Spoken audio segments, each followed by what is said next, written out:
Authentic Yorùbá TV YouTube channel Yorùbá Game Show onídèmọdè tẹ́ bá ti ń gba ìbéèrè lẹ́ ó máa gba ẹ̀bùn owó ńlá lórí ètò yìí o onídèmọdè.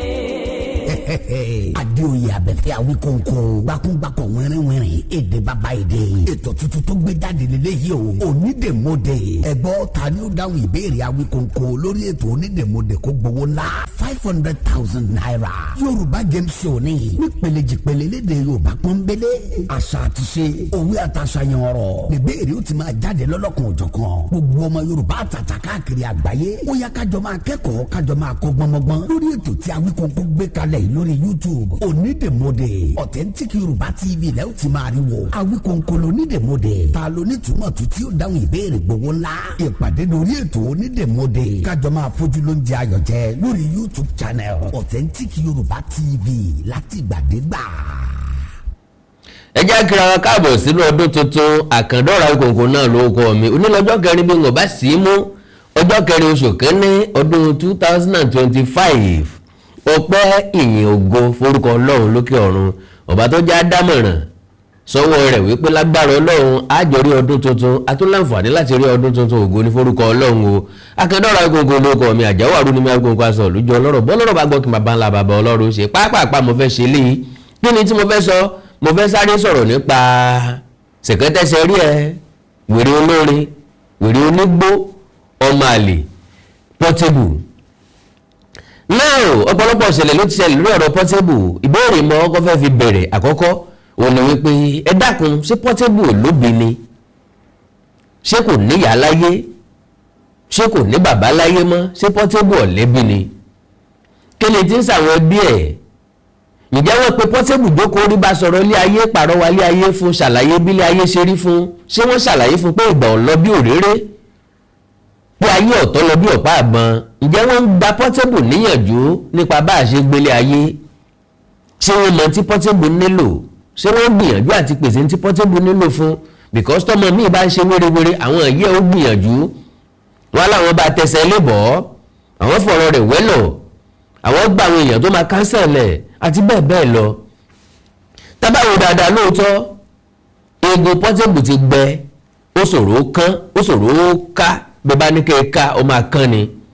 ọ̀rọ̀ tó ṣẹlẹ̀ láàrin wọn àti Táyé Currency nílẹ̀ Ìbàdàn ni mo ní ká sọ̀rọ̀ lé lórí wọ́n pe Táyé Currency pé Portable sóde wọ́n sẹ́ndì 1 million naira sí Portable ọ̀lọ́ kò sí pé òun ọ̀lọ́ ó sì lóun ò ní dáwó padà báwo lèèyàn ṣe máa ń wà bẹ́ẹ̀ because Portable kíákíá yóò ti lórí social media lọ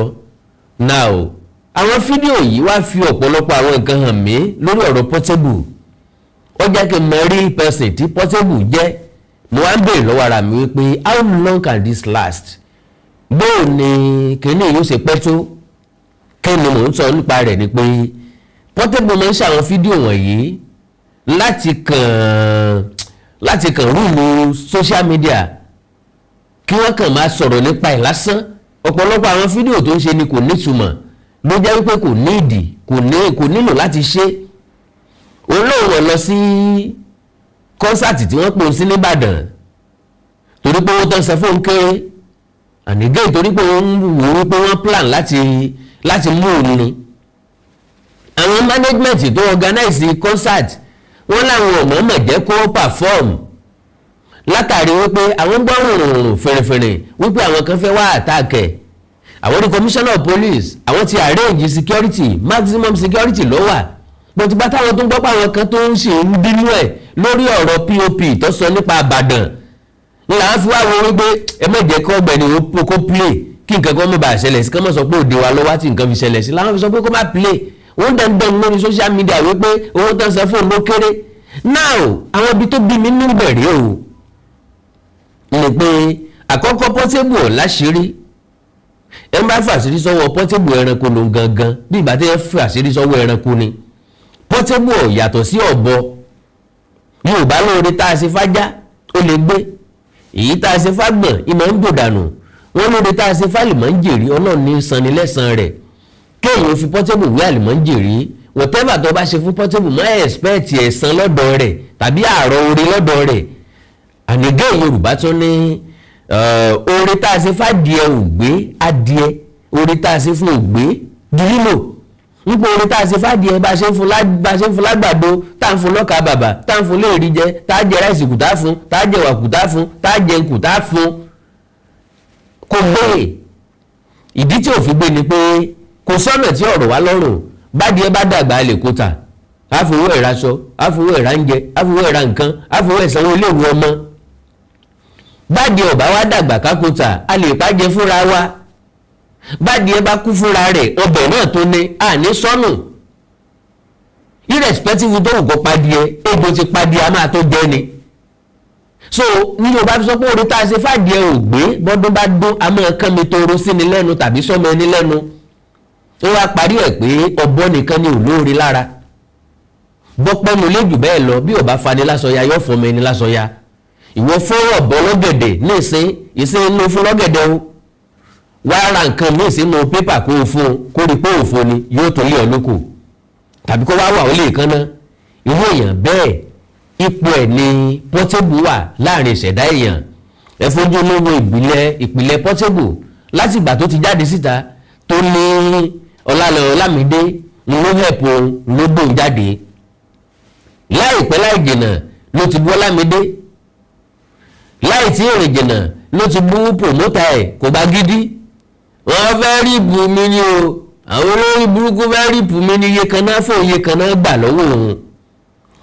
láìpẹ́ láì jìnà tọ́lọ míì ti Davido náà ló tún ta sí Davido ló sọ pé Davido ọ̀hún fọ́lọ̀ lórí kinní kan ó bẹ̀rẹ̀ sí ní sọ̀rọ̀ sí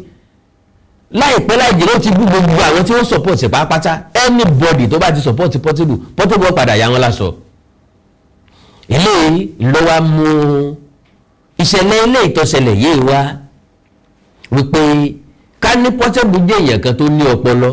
tó ní rònú tó lárògún tó láròjinlẹ̀ because èmi ò rí lérí ẹ̀ ń tọ́ lọ́pọlọ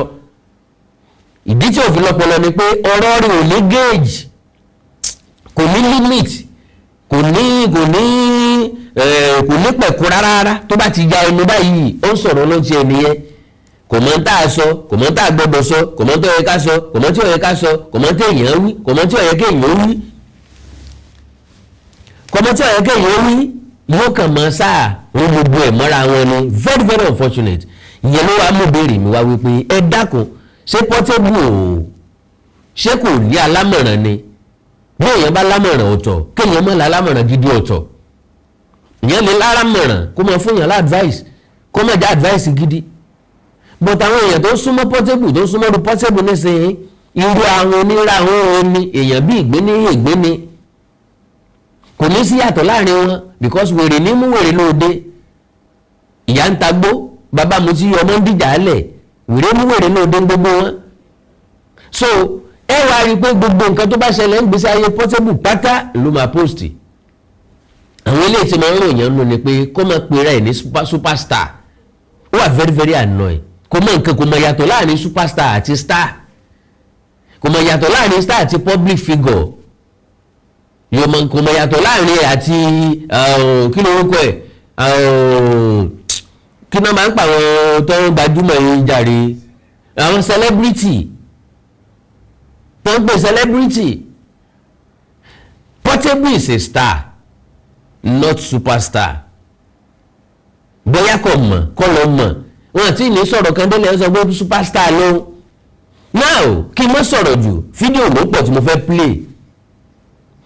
fídíò bíi tí Portable ti sọ̀rọ̀ àwọn bíi tí mo ti fẹ́ rán létí nípa irú èèyàn tí Táyé Currency jẹ́ sí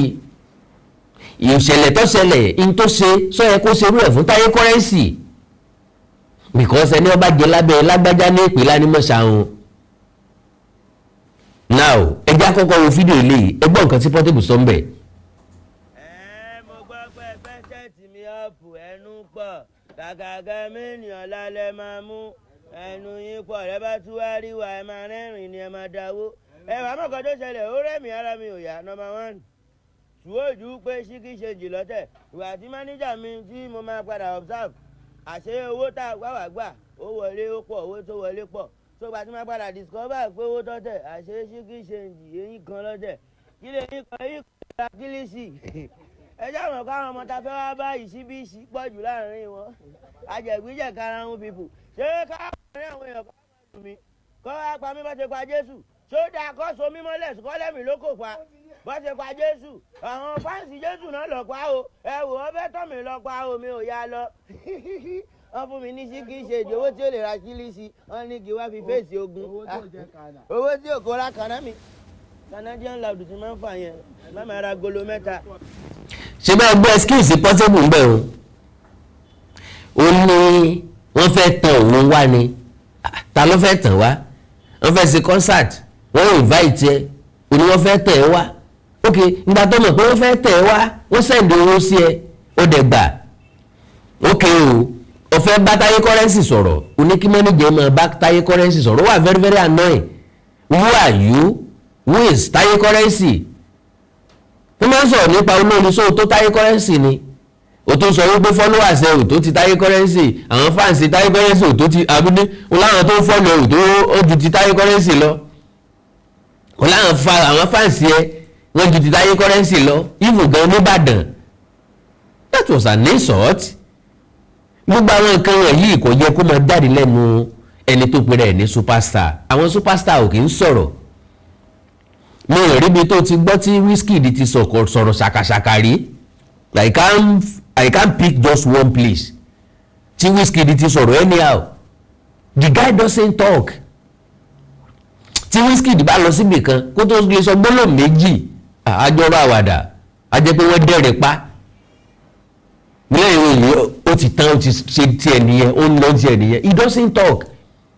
àwọn tán ń pè ní superstar nìyẹn Yorùbá ti sọ tẹ́lẹ̀ wípé àgbá tó lómi inú òkè ń dún òfìfo àgbá nìkan ni máa ń pariwo yàgò lọ́nà kí wọ́n rí mi ìràwọ̀ tọ́wọ́ tí ì yọ ni ọ̀gbọ́gbẹ́ngà Adébóyè ni ó ní ìjẹ́ ti gbọ́ pé gbélére bá ń pariwo pé mo sì wá ń ta nọ́mbà mi ìwọlé o ó ní kò sí ń ta mọ́nu àfi òní di introduction láàrin ìjà ó ní gbélére bá sì ń pariwo pé orí tí ń bẹ́ ńlẹ̀ fún iṣẹ́ aeroplane mẹ́sàn-án ò lè kó olórí fẹ́ fi ilẹ̀ nu if not kọ́ mọ́ kọ́ àfẹ́ story so that is exactly what is happening ìgbà tó bá ti rí páyé tí ń gbàgbé ẹ ńlọ ọmọ ń jáde lẹ́ẹ̀kọ̀ọ̀kan sórí fídíò ìwọ náà sọ̀rọ̀ ẹ̀ di blogger ìwọ náà sọ̀rọ̀ ẹ̀ di rúwa because iṣẹ́ tiẹ̀ kọ́ orin kíkọ lọ́lọ́run kọ business lọ́lọ́run ṣe face it gbogbo àwọn olóò lè last but because oríṣiríṣi ọ̀nà náà ló máa pẹ̀ka sí báwọn kan báyìí sọ pé o ṣe ń tọ́ da làwọn kan mọ̀ bu ẹnu àtẹ́lù ọ́ èmi ò wá fẹ́rẹ̀ tó fẹ́ sọ wípé o ṣe ń tọ́ da lórí eléyìí o you collected 1 million naira just like that òun dẹ̀ mọ̀ pé òní lọ and you are even saying it pé òní dáwó padà I don't see that mi ò rò pé èèyàn lè bá mi dánwó ẹ̀wò ǹdé mi àti ẹjọ́ fẹ́ ṣiṣẹ́ àti mo pè ọkọ wá bá mi iṣẹ́ and I pay you 1 million naira ó dẹ̀ wá ẹ̀tọ́ ẹ̀ dáwó mi padà ó ti ẹ̀ gbọ́dọ̀ jẹ́ kó dijọ́ kẹta ìmúdé lèjọ́ tó ti wáyé tá a ti lè parí program tí ì ti rí ọ yẹn account number ni màá send sí ọ kọ́ ọ̀dẹ̀ send owó mi ni ìyẹn ni òfin ní bí wàhálà kò sí bó ṣe tó láyé kò sí bẹ́ẹ̀ yẹn ṣe jọ́gbọ́jọ́ ọ̀gbọ́n tó sòfáàdì ṣe ni mo ní kọ́ mẹ́wàá mọ́ sòfáàdì ṣe pé program yìí ò wáyé mọ́ tí program yìí ò bá wáyé mọ́ ọ lè sọ pé òkè o gbowó ti gbowó ti náwó o tàbá ní nǹkan mi yà á pè yóò wá fi di eléyìí tí mo ti fọkàn sí pé ń bọ̀ ọ̀wá ní ìwọ náà fẹ́ fi tajà ìwọ náà fẹ́ fi tajà kí ni àwọn òun ló wá wà níbẹ̀ tí ò ṣe tajà now ẹ já wo fídíò rẹ lẹ́ẹ̀kejì tí Portable tó ti sọ̀rọ̀. ẹ̀yin bá ń sinmi wọ́n parọ́ mọ́ mi ni o àjẹgbéjàkara ohun ìjàpá ni ó láwọn ẹnu pọ̀ ẹ o mi ò kó nbí kankan Èkó ni mo wà létí Ṣàngó Ejò Èkó understand mo wà lémi mo ń sinmi ara mi ò yá normally. ọmọ tó bá tẹ̀ sọ́ ṣó pé mo ṣe kọ̀fà fídíò pé mo máa wá mo fi pọ́n wọn lé ni ó ti yé yín owó kílíṣì lọ́tẹ̀ owó tí mánéjà mi ní kọ́tẹ̀ gọ́gọ́gọ́gọ́gọ́ eyín 5 ni mánéjà mi ní kọ́tẹ̀ bá tiẹ̀ já wọn 10 là ń gbà mánéjà mi ní kọ́tẹ̀ mílí 5 bàtọ́ ọ̀dẹ̀ lè tẹ̀ lọ́wọ́ àtẹ eyín kan ṣé eyín kan ni máa fi wọ mọ́tò eyín kan ni máa gbé mọ́tò mi ni máa kó àwọn ọmọ àwọn artist mi ni máa security ni máa tún wá àánú ẹ̀yin tẹ eyín kan ó yẹ kẹ́ sẹ́ǹdì mọ́tò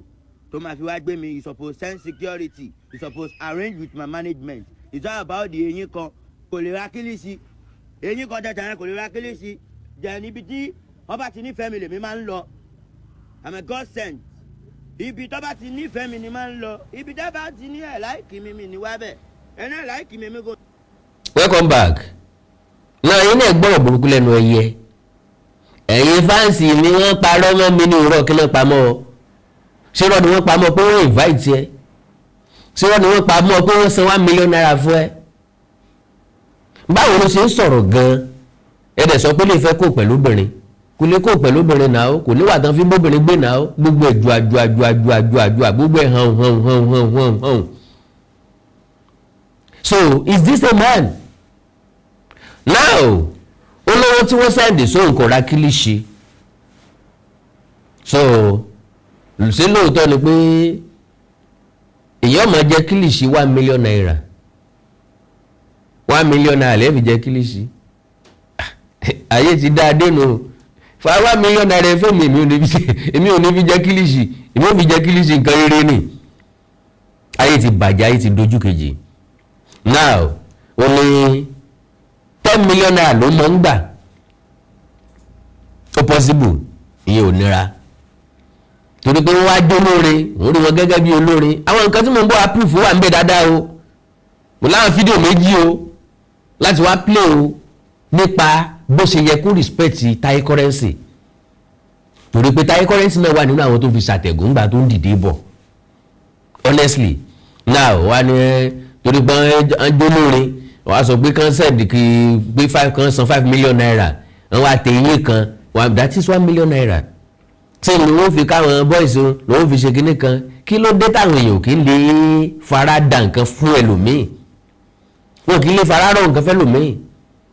wọn kì í ro bí ibi táwọn náà ti pilẹ̀ everything is not about money owó fún ni ò téèyàn lágbájá ṣe bẹ́ẹ̀ fún mi rí ilé yẹn máa ń jẹ lọ́pọ̀ ọgbà so wà very very annoying wà very very insulting okay o wá mọ̀ wípé owó tó fún ẹ ó kéré tó o bá lè pe TAYE currency o lè send text message sí tàbí lórí WhatsApp ẹ̀gbọ́n àkẹ́ni ìkéré o irú àwọn tí mò ń kó bọ̀ lélẹ̀ o n ti máa nídìí lélẹ̀ o owó ìkéré fún mi láti arrange ara mi ẹ bá ń fi sí yóò fi ìyẹn ń dọ̀rọ̀ yóò fi sí now o wá ní àwọn fans ẹ ní Ìbàdàn kankan ìgbàdógójì ìrò wájà okay. Having said that, àwọn tó ní program wọn mind wọn complain wọn dẹ̀ sọ̀rọ̀ wọn ti fi ọlẹ̀ sí tiẹ̀ o ti lóò lè dáwó padà but tí nǹkan tó hàn tó dájú ni pé àwọn ọmọ Ìbàdàn náà ò expect tiẹ̀ majority àwọn ọmọ Ìbàdàn as in wọ́n ń bínú gan wọ́n sọ fún TAYE currency náà tẹ́lẹ̀ pé kó sọ fún Portable pé kó má wá o kí wọ́n lè tèyàn orúkọ Portable kúrò nínú program wọn o and again tán bá sanwó fún Portable kí wọ́n gbàgbé ẹ̀ because inú ń bí wọn lórí ọ̀rọ̀ ti POP tí n bá rántí mo padà bọ̀ wá sọ̀rọ̀ nípa ti POP ṣùgbọ́n ẹ jẹ́ ká kọ́kọ́ wo fídíò yìí ná God bless you.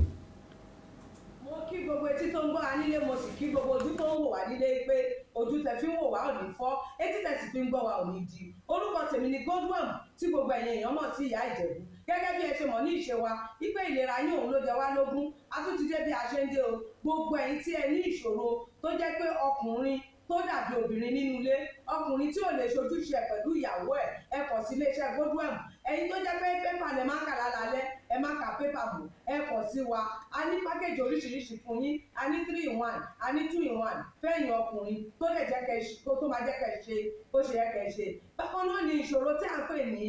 arthritis yìí ó ń ṣọkùnrin ó ń ṣobìnrin orúnkún ríro ìbàdí ríro ọrùn ẹsẹ̀ ríro ẹlòmíì ó lè jẹ́ osteoarthritis lónìí ẹlòmíì rheumatoid arthritis ẹlòmíì ìjẹ̀rẹ̀ kò ní lè bẹ̀rẹ̀ mú nǹkan lẹ̀ ẹlòmíì ò lè bẹ̀rẹ̀ kírun ó ṣeé ṣe kó jẹ́ sciatica ni ó ṣeé ṣe kó jẹ́ lumbar spondylosis ni ẹlòmíì ìdẹ̀rẹ̀ arthritis ni tó bá ti di pé ìbàdí ń wọ ẹ̀ ò lè bẹ̀rẹ̀ ẹlòmíì orúnkún ríro ẹlòmíì ẹsẹ̀ á máa gbóná ẹlòmíì àpapọ̀ rẹ̀ á máa gbóná ẹlòmíì ẹsẹ̀ á máa gbọ̀n ẹlòmíì ara á máa tá orí á máa tá àpapọ̀ ara á máa tá ẹ kàn sí iléeṣẹ́ Godwin Ìyá Ìjẹ̀bú ẹlòmíì ò lè fojú ọwọ́ ẹ̀ báyìí gbogbo ọwọ́ á máa ró gbogbo ẹ̀yin tẹ́ tí ń lò náà ẹ máa jẹ́rìí sí ẹ kàn sí iléeṣẹ́ Godwin Ìyá Ìjẹ̀bú bákan náà ni àwọn èèyàn tó ń tọ̀ ìtọ̀ àtọ̀jù yìí ó ṣeé ṣe kó jẹ́ pé prostate enlargement ni fún ẹ̀yin ọkùnrin tẹ́ ti lé lọ́mọ 40 ọdún tẹ́ bá ní prostate enlargement ẹ lè máa tọ̀ léraléra, ẹlòmíì ò ní rí tọ̀tọ̀ rárá, ẹlòmíì ìdẹ̀rẹ̀ tó bá fẹ́ tọ̀ á máa ní ìrora, ẹlòmíì ìdẹ̀rẹ̀ kó tó débi tó máa tọ̀ sí ìtọ̀ ìtì máa jábọ́, ṣùgbọ́n obìnrin ní á máa tọ̀ léraléra kó tó débi tó máa tọ̀ sí ìtọ̀ ìyá ti máa jábọ́, ó ṣe é ṣe kó jẹ́ weakness of bladder làwọn ní, àbí kó jẹ́ infection, àbí kó jẹ́ diabetes insipidus tí a mọ̀ sí àtọ̀gbẹ, ìyẹn náà lè fà á ká máa tọ̀ púpọ̀ jù. Ẹ kàn sí iléeṣẹ́ gómìnà Ìyá Ìjẹ̀bú, èyíkéyìí tó lè fà á kẹ́ ẹ máa tọ̀ púpọ̀ jù ara iṣẹ́ wa ni, lára iṣẹ́ tèmi jogún látọ̀dọ̀ bàbá mi, àtọ̀jú yín gbogbo ẹ̀ ó sì padà sí àyè ẹ̀ bó ṣe tó àti bó ṣe yẹ. Bákan náà ni àwọn tó ní hepatitis, ooru inú ẹ̀dọ̀ ni, ṣùgbọ́n tí hepatitis bá ti pẹ́ lára ó lè ba ẹ̀dọ̀ jẹ́, ó lè fà á kéèyàn ní enlarged liver, ó dẹ̀ lè fa oríṣiríṣi ìṣòro sí ẹ̀dọ̀ yẹn. Ẹlòmíì á máa ní àmì bí kínú máa dùn, bí kójú máa pọ́n, kítọ̀ ẹ̀ máa pọ́n, ẹlòmíì dẹ̀ kò ní rámì rárá, bóyá lọ ṣàyẹ̀wò wá kàn sọ fún pé ó wà positive, ẹ kàn sí wa. Ẹlòmíì dẹ̀rẹ̀ ó lè jẹ́ liver cirrhosis lòun ní, èyíkéyìí tí ẹ ó ìbàjẹ́ ẹ kàn sí iléeṣẹ́ gómìnà Ìyá Ìjẹ̀bú. Bí mo ṣe sọ̀rọ̀ yìí tẹ́ ní prostate, ó jẹ́ prostate enlargement ni, ó jẹ́ prostate cancer ni, ẹ kàn sí wa pẹ̀lú ògo Ọlọ́run ẹ ní rí bákan náà mọ́. Mo ti sọ fún yín gbogbo ìṣòro yòówù kẹ́ni ewé àti gbòǹkan mélé tí àwọn bàbá wa ń lò láyé àtijọ́ tá a ti gbé kalẹ̀ lọ́nà ìgbàlódé tó sì ṣe bẹbẹ lágbára, òun là ń lò fún ọmọdé àti àgbà. Ẹ kàn sí wa ẹ ní kábàámọ̀ pẹ̀ ṣe bẹ́ẹ̀. Ẹ̀rọ ìbánisọ̀rọ̀ mi ni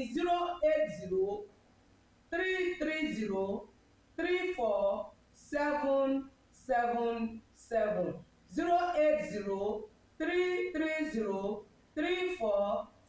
08033034777. Ẹ bá wà l'Amẹ́ríkà, kẹ́ ẹ wà ní Spain, kẹ́ ẹ wà ní UK, ibikíbi tí ẹ bá wà, ó jẹ́ Canada ni, ó lè jẹ́ Port Harcourt ni, ó jẹ́ Abuja ni, ibikíbi tí ẹ bá wà ẹ kàn sí iléeṣẹ́ gómìnà Ìyá Ìjẹ̀bú. Ẹ bá mi sọ̀rọ̀ lórí WhatsApp, ẹ lè pè mí, ẹ lè fi voice note lẹ̀, ẹ lè fi message lẹ̀ lórí WhatsApp, máa dá yín lóhùn bó ṣe tó àti bó ṣe yẹ. Gbogbo ibi tí ẹ bá wà lè gbòógì wá máa dé, ẹ sì ní kábàámọ̀ pé ẹ kàn sí iléeṣẹ́ gómìnà Ìyá Ìjẹ̀bú. Ẹlòmíì apákan ara ẹ̀ á máa kú, kí ló fà tápákan ara fi ń kú? Ẹ kàn sí wa ẹ máa mọ̀. Ẹlòmíì ọrùn àdédé máa steve, ẹlòmíì àyà ló máa dùn, ẹlòmíì ẹ̀gbẹ́ ló máa dùn, ẹlòmíì á máa wúkọ́, ó lè wúkọ́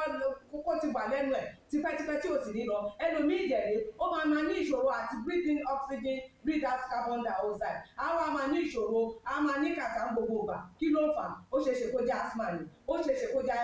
bronchitis, ó lè ṣeéṣe kó jẹ́ pneumonia cough ìwọ ní. Tó bá ti kàn sí wa, èyí tó bá jẹ́ nú ẹ̀ ló máa determine irú egbògi tá a lè kẹ́ra láti lè ṣe wa. Ẹ ṣe mọ̀, mo ti sọ fún yín o, ẹ̀rọ ìbánisọ̀rọ̀ wa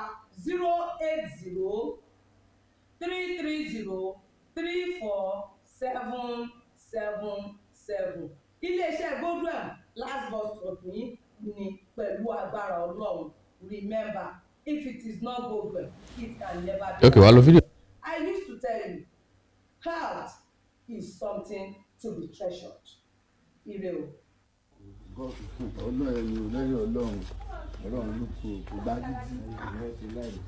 kò gbá gidi lẹ́yìn Ọlọ́run, Ọlọ́run ló ṣe kí ni. Ọpọlọ ti pọ̀ jù, ìyá pàrọ̀ ẹ̀sìn. Zazu ṣẹ̀. Ṣáàjọ lẹ́nu ọ̀gá Zazu ṣẹ̀. Ọ̀gá wà ń bí, ṣáàtì dáhàmọ̀ bá mú ẹmọ yàn, TAYE kọ́rẹ́ǹsì, Zazu, bísàbísà. Olúwa tó ṣe ti táyà ṣe ti Kẹ́hìndé o, bísàbísà. Kókó ìgbà ìṣèlú kọ́lé ti Jésù ọ̀gá mi. God bless you, God. Zazu ẹ̀fẹ́ yé mi àtọ̀gá yìí ọmọ ìyàwó rẹ̀ àtọ̀gá mọ́ra wọn yìí ó pọ̀ jù.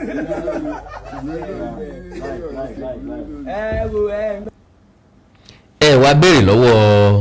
Portable pé ṣé kò rántí irú àkókò báyìí nígbà tó ń dìde bọ̀. Yorùbá sọ wípé ẹni tá a bá pàdé tá a bá ń gòkè a tún lè pàdé ẹ̀ tá a bá ń sọ̀kalẹ̀. Now fúnra lára ẹ̀ lọ́sọ ló pe TAYE Currency ní ọ̀gá. Wọ́n ní súnmọ́ TAYE Currency kan mú ẹ mọ̀ èèyàn. Ṣùgbọ́n ní ìsọ́bí lè pa ẹ̀wọ̀n tó ń mọ̀ ti ju TAYE Currency lọ. Mistake ńlá ló ń ṣe o ọ̀gbẹ́ni Portable.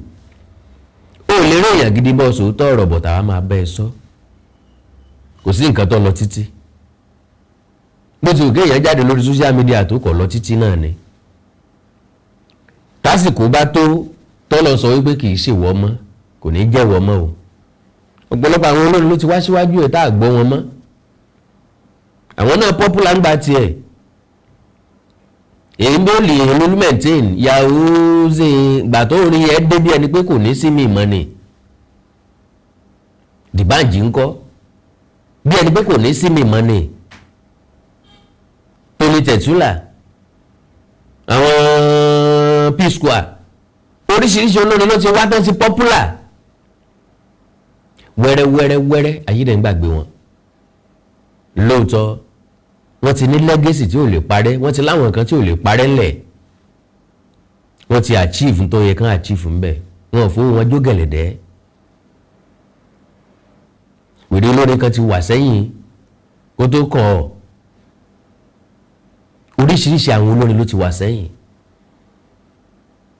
kì í ṣe pé wọn mórí kọ mọ́ kì í ṣe pé wọn bá gbà mú mọ́ sáà lọ sáà tiẹ̀ náà ń bọ̀ wá lọ.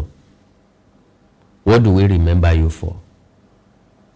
Kí la fi máa rántí ẹ? Because nǹkan tó ń ṣe kò sí evergreen nínú ẹ̀ sorry. Gbogbo àwọn wẹ́rẹ́ yìí kò sí evergreen nínú ẹ̀. Cruise lásán ló wà fún. Nǹkan bá dẹ̀ ń lò fún cruise ó máa wá yóò fẹ́ lọ náà ni. Because another cruise tó máa jáde tó tún better jù lọ tó bá ti yá. But àwọn nǹkan kan wà tá à ń pè ní evergreen kò ní tán láéláé years after years after years after years we still be listening to it be watching it so most of ẹ̀yin tẹ̀ ń kọ hip hop R&B tí ó ní evergreen songs láàrin yìí ò tó nǹkan so n tán pè ní evergreen nínú circular náà ló ṣì wà. Àwọn orin Ebenezer Obey evergreen ni orin Sunny Adé evergreen ni Haruna Isola evergreen ni Àyìnlá Ọmọwúrà evergreen ni Káyọ̀dé Fáṣọlá evergreen ni Yusuf Ọlátúnjí evergreen ni Sàkálà Ìgbàdí evergreen ni Dáúdé Epo Àkàrà evergreen Sàláwà Àbẹ̀ní evergreen ni Ìyá Aládùkẹ́ evergreen ni Ògúndàrí Fọyánmi evergreen ni Odùláyé Àrẹ̀mú evergreen ni anytime tẹ́ bá tún ti listen sórí wọn ẹ tún máa jó ni ẹ tún máa rẹ́rìn pé àwọn èèyàn ti kọrin dànù. So ṣé gbogbo wọn rẹ wọn rẹ yìí láfi máa rántí ẹ kò lọ títí ànípẹ́ gbàgbé now ńgbà tó ẹ̀sẹ̀ ń dìde bọ̀ lélẹ̀ yìí tó lọ sọ́dọ̀ Táyé Currency ibìkan bẹ́ẹ̀ tí Táyé Currency ti fún ọ lówó ẹ̀já wò ibi tí Táyé Currency ti fún ẹ lówó ẹ̀já wò.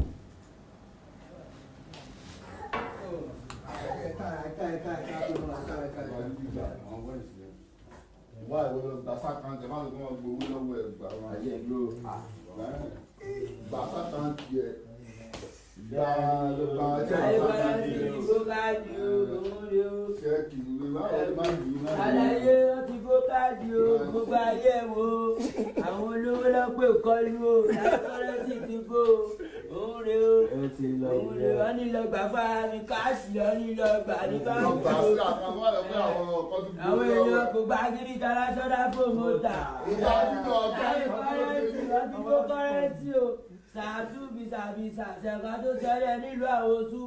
mo ti wọ Ìbàdàn mo pàdé kọ́lù àwọn táwọn kọ́lù Táyé Currency ti bó káàdì o àti bó káàdì o àgbà ọ̀dà lè tó bẹ̀rẹ̀ ṣùgbọ́n anybody pray for that for olóba fall. Orí pẹ́ àṣírí gbàgbé Táyé Currency tó fi $1 million pé ọ̀tọ̀ ọlọ́ọ̀lọ́ yìí láì ṣiṣẹ́ fún un láì invite ẹ síbi kan pọ̀ lọ kílé he gave you money owó tó fáwọn boys lásán tí yóò bá tó $1 million tó $500,000 so automatically bó bá lọ kíyàn lé tó fún ọ ní $1 million kákìká yìí o bó bá lọ kíyàn lé tó fún ọ $500,000 kákìká yìí so òṣìṣẹ́ owó sí lọ́wọ́ ni ó wá ní àwọn Ìbàdàn wọn láhùn ó ti sọ̀rọ̀ bí ẹni pé kò ní dé Ìbàdàn mọ́ láyéláyé Ìbàdàn wọn lọ́ láhùn lọ́nà wo Ìbàdàn fi láhùn so Táyé Currency ò lè invite ẹ kó o ṣiṣẹ́ fún lọ́fẹ̀ẹ́ kó o ṣeré fún lọ́fẹ̀ẹ́ bàbá wa King Sunny Adé bí wọ́n ṣe tó lónìí o do you know pé bàbá làwọn tí wọ́n ṣiṣẹ́ ọ̀fẹ́ fún yes èmi Àkàndá sọ bẹ́ẹ̀ King Sunny Adé ọba orin Sunday Ìṣọ̀lá Adéníyì Adégẹyè bàbá bá ṣe dàgbà tó àbọ̀ ọ̀tún popular ju bàbá lọ so olókìkí ju bàbá lọ ṣé superstar ni ọ́ superstar ni King Sunny Adé legend ni King Sunny Adé hero ni King Sunny Adé ó tí ìdébí ẹ̀kọ́ ẹ̀ṣẹ̀ bẹ̀rẹ̀ ni bí bàbá tó ṣe wá wà bàbá a máa kọrin ọ̀fẹ́ fún èèyàn bí n bá rí ọ̀pọ̀lọpọ̀ wọ́n ti kọrin ọ̀fẹ́ fún wa rí ẹgbẹ́ sọ̀rọ̀sọ̀rọ̀ àwọn náà ní irinṣẹ́ tán kó wà o ọ̀fẹ́ wọn dẹ̀ ṣeré fún wa so lo and behold èèyàn máa lẹ́ni tí tijú fún ìwọ ò ló ní tìjú ń tiẹ̀ Portable torí pé wọ́n gangan ò ní tìjú ọmọ tán ń pè ní tìjú ìtìjú ò sínú dáárì ẹ ìtìjú ò sínú dictionary ẹ ọ̀pọ̀lọpọ̀ àwọn èèyàn máa béèrè wípé sọ́mọ yóò ní bàbá ni ṣé ò lóbi ni ipò ẹ̀pà òṣùwọ̀n ó yẹ ká ti mọ bọ́ ọmọ náà ẹ̀ ó ṣe rí ìwé ìròǹbòrùn ru aṣọ kòǹtìlé ìrísí òbí wa làwa gangan ìméèjì bàbá Portable ní Portable tẹ́ ń rí yẹn bọ́mọ ọjọ́ ṣòkòtò yóò jọ kíjìpá ẹni ó bí ni làájọ wọn ò sì ní bímọ níṣọ ewúrẹ́ kọ́ lọ sí tàgùntàn lọ jẹ ọmọ àjànàkú kì í yàrá ọmọ tẹ́yà bá bí ẹ̀yà ní ọjọ́ bàbá Portable ní Portable jọ bàbá tèmi mọ́jọ́ so to the best of my own understanding wọ́n lè pèèyàn sóde kéèyàn ọmọ lè lọ sáàlù báríkà ní ká dáwó padà fẹ́ni tó sanwó fún wa 1 million naira kọ́ nìṣòro Táyé currency o mọ̀ nínú arrangement program wọn ló ti wà ok ẹja yọ iye báyìí fún lágbájá because man plan program ni gbogbo artist tó wà ní yóò gbowó lọlé gbogbo ẹni tó perform náà máa náwó sí ok èló ni ayọ̀ fún Portable àbúrò mi ni máa fún ní 1 million naira ẹja fún 1 million naira kọ́kàn fi sówó epo mọ́tò wá kì í sówó iṣẹ́ o kọ́kàn fi sówó epo mọ́tò wá kájọ ṣe so now nígbà tí wọ́n wá invite ẹ tó lọ tó dáwó padà ó jẹ́ sórí bíi tèdè sówó yẹn là ọ́ ó ti túmọ̀ sí parí bíi pa ní ẹ́ you are calling yourself a superstar ò kì í hùwà tó máa tánìṣe méjì wọn kì í hùwà tó máa borúkọ wọn jẹ́ irú ìwà tó máa ń borúkọ èèyàn jẹ́ ni kéèyàn hùwà ìlọ́nilọ́wọ́gbà alọ́nilọ́wọ́gbà ni ẹ́ jìbìtì ló lù wọ́n yẹn you know that you are not going ó dẹ̀ gba owó wọn sọ́wọ́ nígbà tí ò pé ẹ̀ wá sọ pé ẹsẹ̀ ìdàkà náà 1 million naira gbó ẹsẹ̀ ìdàkà náà bá yín kí n dáwọ́ yín padà wá dá padà kàn sẹ́ǹdì owó sí ẹ kọ́ wọn sọ wípé owó òdẹ̀ ṣe é dá padà nonsense nìyẹn ìwà olè ni o lọ change ẹ̀. now lóòótọ́ ó ti apologize lọ́wọ́ ẹ̀yin Ìbàdàn ẹ jẹ́ kí n kọ́kọ́ play fídíò bí tó ti apologize kí n tó wá ká ọ̀rọ̀ mi lẹ̀ God bless you. ẹ̀yin fáǹsì mi bóyá kẹ́ má bínú o Táyé currency wọ́n ti tẹ̀wọ́ wọ́n ní pé àwọn fẹ́ ṣe kọ́nsáàtì wípé mo dẹ̀ gbọ́dọ̀ wà níbẹ̀ jẹ́ǹgbọ́ Táyé currency àgbáwo Fuji musician wọ́n fẹ́ ṣe kọ́nsáàtì wọn nìbàdàn ẹ̀yin fáǹsì mi nìbàdàn bóyá kẹ́ má bínú ẹ dáríjì mí lọ́rọ̀ tó ní pop yẹn ṣẹ́ṣì ń bínú ni ẹ̀yin náà lẹ́ni mí ọmọ Ìbàdàn náà ni mí ẹ ṣàánú mi ẹ fojú àánú wò mí ẹ dán ẹ dọ ṣe àṣírí bò mí ẹ dán ẹ dà mí mọ́mọ́tọ́ gbogbo Ìbàdàn ẹ jọ Táyé currency ti tẹ owó dẹ̀ ṣe dá padà o lọ́kàn ní kí sẹ́dà káǹtì lọ́ba yín wo ìyẹn Táyé currency ohun àgbà o ṣé má lọ gbogbo Ìbàdàn ẹ̀yin ọmọ Ìbàdàn parapọ̀ Ìbàdàn lókè ẹ̀yin fáǹsì mi bóyá kẹ́ má bínú ẹ̀yin fáǹsì mi ẹ má yà lọ bẹ́ṣù èmi náà mo ti yàgò bẹ́ṣù ẹ̀yin fáǹsì mi gbogbo Ìbàdàn kò ní bàjẹ́ fún yín Táyé currency ti tẹ̀ o gbogbo ọmọ Ìbàdàn happy new year I wish you the same o orí burúkú 2024 ó bá tiẹ̀ lọ ṣé ẹ rí oríire 2025 gbogbo. sẹ́yìn náà gbọ́rọ̀ burúkú lẹ́nu ẹyẹ sọmọlúàbí kan lè máa sọ̀rọ̀ báyìí ó apologize ní ẹ lójú ààrẹ o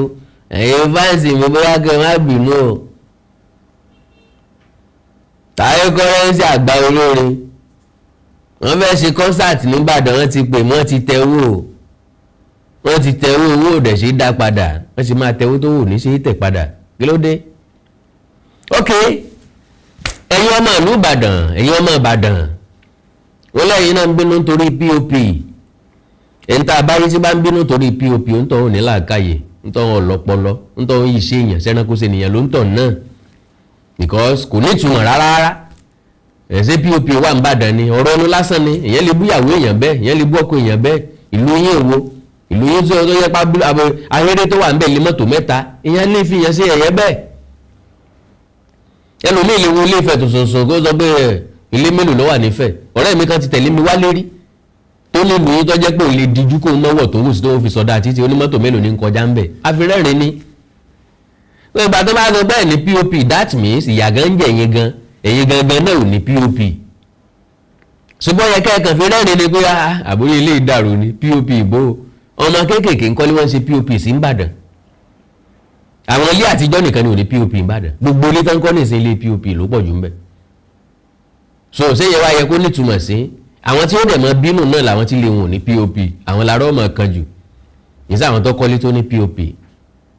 Yorùbá lérè là ń fọmọ ayò ṣe ó yẹ kẹ́ ẹ ti wò ó níwò ẹni tí ò gbọ́n tí ò lọ́pọlọ ṣé torí eléyìí lẹ́sìn máa bájà ẹ wàá bàjẹ́ wàá fi nǹkan sí àbí gbogbo yóò tó wá dèrò àgọ́ ọlọ́pàá nínú ọdún tuntun gbogbo yóò wá dèrò ẹ̀wọ̀n nínú ọdún tuntun àbẹ́ fi nǹkan sí ẹ wàá lọ lọ́fẹ̀ẹ́ ẹgbọ́n tó sọ ó ní kẹ́ yàgò fésù òun gangan fẹ́ yàgò fésù ọlọ́dún 2025 tóun wà yìí ọdún oríire ni ọdún oríire ló yẹ kí kálukú kàákún bóòlù láyé fẹ́ sọ oríire ló yẹ ká máa lé ipa rẹ̀ nínú ọdún tuntun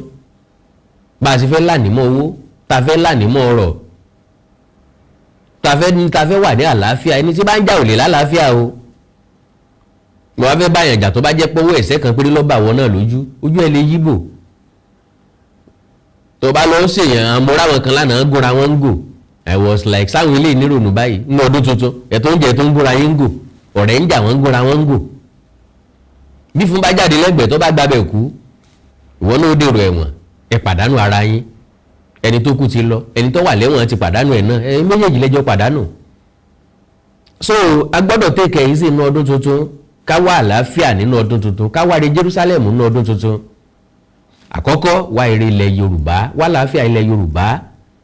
then wá ire orílẹ̀-èdè Nàìjíríà wá àlàáfíà orílẹ̀-èdè Nàìjíríà ẹni tó ní yóò mú ọmọ rẹ̀ ò ní jẹ tíra ìgbà tó ń bọ̀ lórílẹ̀-èdè Nàìjíríà kó lè sojú èmi àti ẹ kó má bàa bọ́ nínú ọgbà ẹ̀wọ̀n kó má jẹ́ nínú ọgbà ẹ̀wọ̀n ló ti máa gbọ́ròyìn látẹnu ẹni tó bá dé ẹgbọ́ kí ló tún ṣẹlẹ̀ lọ́yọ̀ọ́ o ẹgbọ́ kí ló tún ṣẹlẹ̀ lọ́sùn o kí ló tún ṣẹlẹ̀ lẹ́kọ̀ọ́ ẹgbọ́ kí náà ní president sọ o tó jẹ́ pé inú ẹ̀wọ̀n lèyìn ó ti mọ gbogbo àwọn nǹkan wọ̀nyí àwọn tí ń bẹ lẹ́wọ̀n náà tó yẹ pé kò mọ́wọ́ kò mẹsẹ̀ ní wọn kọ́lọ̀ àánú nínú àánú ẹ̀ kókó wọn yọ lágbára Ọlọ́run. Portable ọ̀lálámọ̀ràn bọ́ bá lálámọ̀ràn ọ̀lálámọ̀ràn gidi Portable bọ́ bá ní bàbá ò ní bàbá ò ní bàbá ìkọ́sọ́ ọmọ tó bá ní bàbá máa ń pè sákìyèsí bí bá ń ṣe nǹkan tí ọ̀dà bàbá máa ń pè sákìyèsí bí àwọn ọ̀nà ògbó lọ bóyá tí wà tí bàbá rẹ̀ dòrò ni pé sùúrù ọ̀jáwó jàgídíjàgan tó jáwó náà ló ń ṣe ẹgbẹ́ dáàdì ẹ fi mí lẹ̀ owó ni mo make lọ́wọ́ n bá make owó tán máa gentle bọ̀ rírí tí mo rí ọ kò síbi tó fẹ́ gentle dé torí pé naturally bó ṣe rí ló ṣe ń ṣe ìwọ̀nba lọ́gbọ́n tí ń bẹ lórí ẹ̀ wọ́n gbé ọ lọ Canada ọba àwọn jà ń bẹ̀ kò síbi tó ti lè lọ láyé tó ní báyàn jà ń bẹ̀ ọlọ́ọ̀lọ́rin ọba wọn jà ọlọ́ọ̀gbà bob fàdé lọ́lọ́rin ọba wọn jà ọlọ́ọ̀gbà ọjà ń bẹ̀ ni ọlọ́ọ̀ nínú àná ẹ̀yọ́ sànù gbogbo wa ò Táyé Currency kì í ṣẹni tó yẹ kí Portable orí fín olóore rẹ̀ ni anybody tó bá Yorùbá sọ pé ajá ò kì í gbàgbé olórí ẹ̀kọ́ àgùntàn gbàgbé ilé ìrí bọ̀rọ̀ ṣùgbọ́n ẹ mọ́ gbàgbé wípé Portable kì í ṣe ajá kì í dẹ̀ ṣẹran kì í ṣe ewúrẹ́ tó jẹ́ wípé bó bá ti rẹ̀ tí ń dàkọ́ fún tí ń fún léèrí jẹ yóò mọ̀ tẹ̀lé kì í sáàdìẹ òkòkó tó yẹ pé bí èèyàn bá ti jí báyìí tó jẹ́ pé wọ́n ló ní wọ́n ó sùrù bọ́ ni o bó bá ti jí jáde àwọn adìẹ rẹ̀ máa sùrù bọ́ ni àgbà tó bá tó fún wọn lóúnjẹ ọ̀bọ ni Portable bọ́pẹ́ nu léjù bẹ́ẹ̀ lọ yọ fàyín lásọ̀yà o ẹni orí tó wù kẹ́ ẹ ṣe fún kọ̀wọ̀nà tí mọ́ ìmídélé ló ti gbàgbé bó bá dẹ̀ ríjà láti bá ń jà yọ bá ń jà o tó bá lè fàyín lásọ̀yà yọ fàyín lásọ̀yà lójú ọmọ sọ̀rọ̀ àlùfànṣá bẹ́ẹ̀ sí irú TAYE currency ó kéré sí TAYE currency láti mọ sọ nonsense sí TAYE currency. Akanda ọ̀rọ̀ Awikonko ló kọ́ mi àjáwó àrùn ni mi Awikonko aṣọ lójú ọlọ́rọ̀ bọ́lọ́rọ̀ bá gbọ́ kò sí baba ńlá baba ọlọ́rọ̀ ó ṣe o wọ́n sọ yìí mo dúró ná lórí ọ̀rọ̀ Portable ọ̀rọ̀ ẹ̀ ọ̀jọ́ kan o mi ò tún ṣẹlẹ̀ lágbára ọlọ́run mi ò tún ṣẹlẹ̀ ọ̀pọ̀lọpọ̀ rẹ̀ yóò tún ṣẹlẹ̀ yóò tún ṣàṣìṣe yóò tún ṣàṣìṣọ bọ́lọ́rọ̀ bá ṣe dá ni kọ́lọ́rọ̀ bá jẹ́ ọpẹ́ láyé kó dàgbà kó dògbó kọ́lọ́rọ̀ bá wá jí onírònú Jésù Olúwa wa àmín tọ̀lú àlànàbí Karim sallallahu alaihi wasallam takbir Allahu akbar mọ́sọ̀ eriwo yeah God bless you ẹ like ẹ follow page mi lórí Facebook Awikonko TV ẹ subscribe sí YouTube channel mi Awikonko TV bẹ́ẹ̀ bá ní nǹkan pàtàkì tẹ́ fẹ́ kájọ sọ ẹ já sọ̀rọ̀ lórí WhatsApp +234 904 851 9362 +234 904 851 9362 èdè àti àṣà Yorùbá ò ní wọ mi orílẹ̀-èdè Yorùbá ò ní dàrú ìlú ẹnìkọ̀ọ̀kan wa yóò tòrò mìnìmìnì àjò àṣẹ o. Awikonko Development Fans Club ilé aláyọ̀ ilé wa. Awikonko Development Fans Club ilé aláyọ̀ ilé wa. Ẹgbẹ́ tó dúró fún ìdàgbàsókè àti tẹ̀síwájú èdè àṣà àtún àjogúnbá ilẹ̀ Yorùbá. Ẹgbẹ́ tó fẹ́ ìrẹ́pọ̀ gbogbo ọmọ Yorùbá tó tún gbé àṣà àti ṣe Yorùbá lárugẹ. Awikonko Development Fans Club ilé aláyọ̀ ilé wa. Awikonko Development Fans Club Worldwide ẹgbẹ́ tí kò rọ̀gbọ̀kú lé ìjọba ẹgbẹ́ tó dúró fún ìdàgbàsókè àti ìtẹ̀síwájú èdè àṣà àtún àjogúnbá ilẹ̀ Yorùbá pẹ̀lú àtìlẹ́yìn gbajúgbajà pèdèpèdè ní Akanda ọ̀rọ̀ Awikonko ẹgbẹ́ tó ń fẹ́ ìrẹ́pọ̀ gbogbo ọmọ Yorùbá ẹgbẹ́ tó ń gbé àṣà àti ṣe Yorùbá lárugẹ ẹgbẹ́ tó dúró láti ṣàtìlẹ́yìn tó gbọngbọ́n fún Akanda ọ̀rọ̀ Awikonko àti àwọn ètò rẹ̀ káàkiri àgbáyé àǹfààní wà láti darapọ̀ mọ́ wa ẹ bá wa sọ̀rọ̀ lórí WhatsApp nìkan ẹ lè pè wá ẹ lè send text message tàbí voice note pẹ̀lú àwọn nọ́mbà wọ̀nyí +234 8053 270136 tàbí ààrẹ ẹgbẹ́ Adéolú Adékọ́lá lórí +170 48 91 2729. Awikonko Development Fans Club Worldwide ilé aláyọ̀ nílé wa.